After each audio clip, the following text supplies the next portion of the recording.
I was introduced to the sugarcane farm design just a while back by a good friend of mine. You've probably seen it before.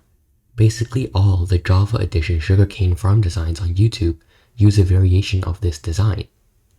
And if you're into automating things in Minecraft, you'd probably use this design yourself. But this is the first time that I've seen this farm. You see, I quite like designing farms myself, so I don't often look online for farm designs that I can use. And normally when I see some farm designs from the community, I'd be inspired with new ideas that I can incorporate into my own farms. But when I looked at this one, all I could think was, I could design something better. So I did.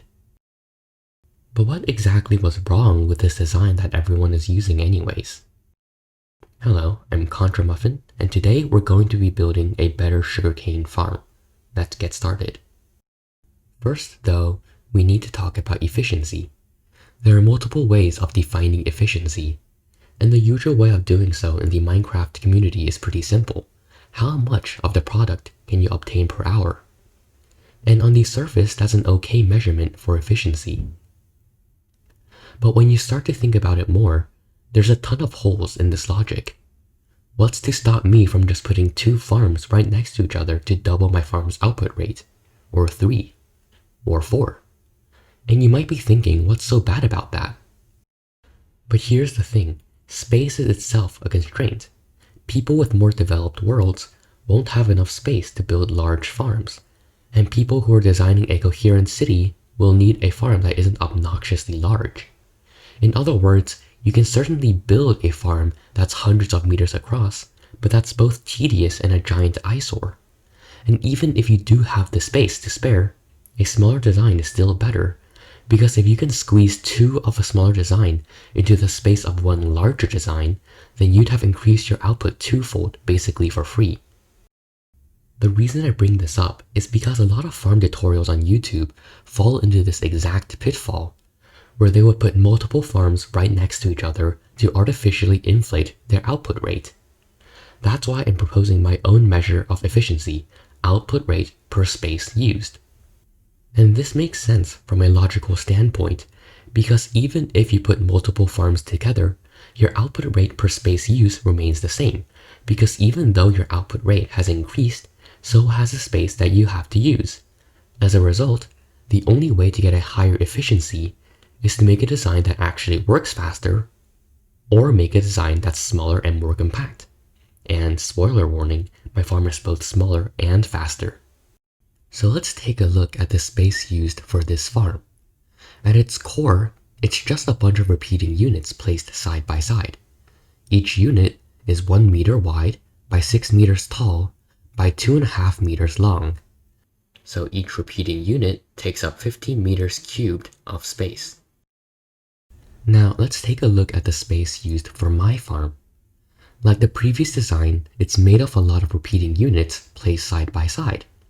If we take one unit, then we can see that each unit is 1 meter wide by 3 meters tall by 3.5 meters long. So each repeating unit takes up 10.5 meters cubed of space. So assuming that the output rate of each farm is the same, then already we can see that my design is almost 50% more efficient than the standard sugarcane farm design. This means that given the same amount of space, and assuming that the output rates are equal between my design and the standard design, then my design will output almost 50% more sugarcane than the standard design will. But, as I hinted at before, the output rate isn't the same between both farms.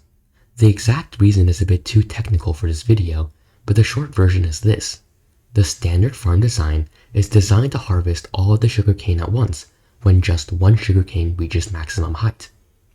But that's an issue, because if one of the other sugarcane is almost grown, when it gets harvested, that sugarcane's progress is reset, and it will need to start from square one again. This constitutes a loss in output rate, because all the progress that sugarcane made in growing is now lost. And the larger the farm, the larger the loss in output rate. I've designed a simple test to demonstrate the efficiency of my farm. The idea is simple. Fit as many functional units as possible, into a 20 meter by 20 meter by 20 meter space, then measure its output rate.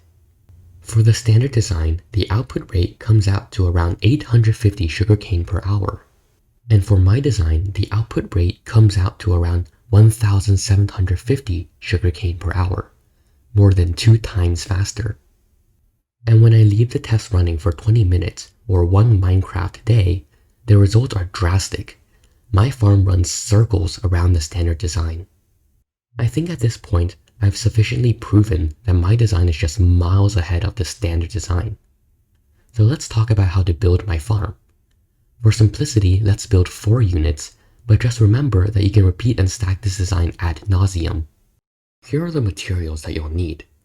40 building blocks, 8 glass panes, fences or walls, 4 stairs, 11 hoppers, some water, 8 observers, 4 pistons, 4 sticky pistons, 4 dirt, 1 chest, and of course 4 sugarcane.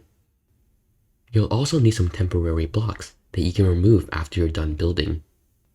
In my build, I'll use glass as the building block and glass panes because I just think it looks nicer, but it'll work just as well with any solid block as the building block and with fences or walls instead of glass panes. And for the temporary block, I'll be using some leaves. First, we'll build the repeating unit. For each repeating unit, you'll first place a dirt block, then a stair behind it facing the dirt block. Place some temporary blocks on each side of the stairs, then put water inside the stairs.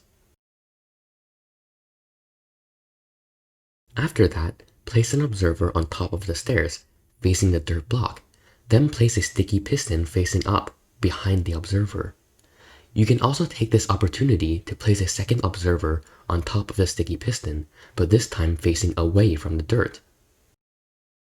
Then, place a piston on top of the first observer facing the dirt block.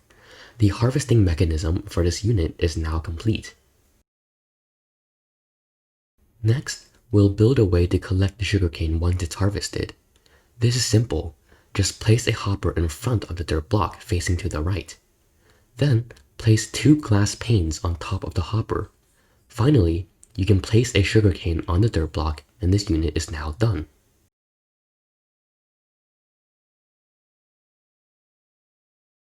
Pretty simple, right? You can repeat this unit for as many times as you'd like, and stack this unit for as many times as you'd like. But for the purposes of this tutorial, I'll build 4 units with 2 units on top of the other 2.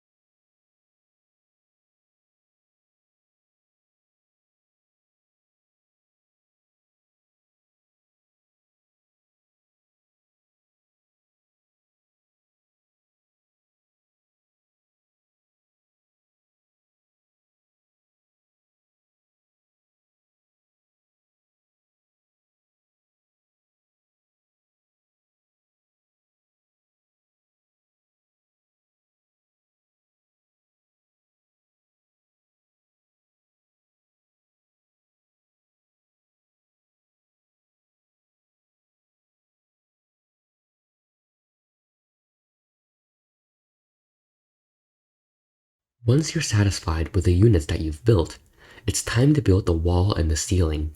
First, go to the right side of the farm and place a chest next to the dirt block. Then, using your remaining hoppers, build a path leading from the repeating units into this chest. In my opinion, the best way to do it is the way that I've shown, but any way will work as long as you're forming a direct path of hoppers from the repeating units to the chest.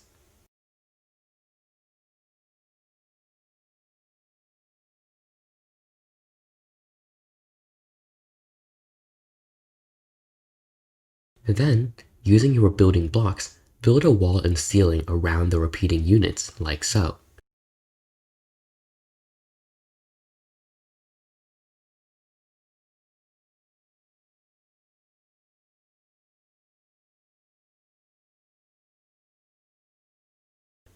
You can also take this opportunity to replace the temporary blocks next to the stairs with your building blocks.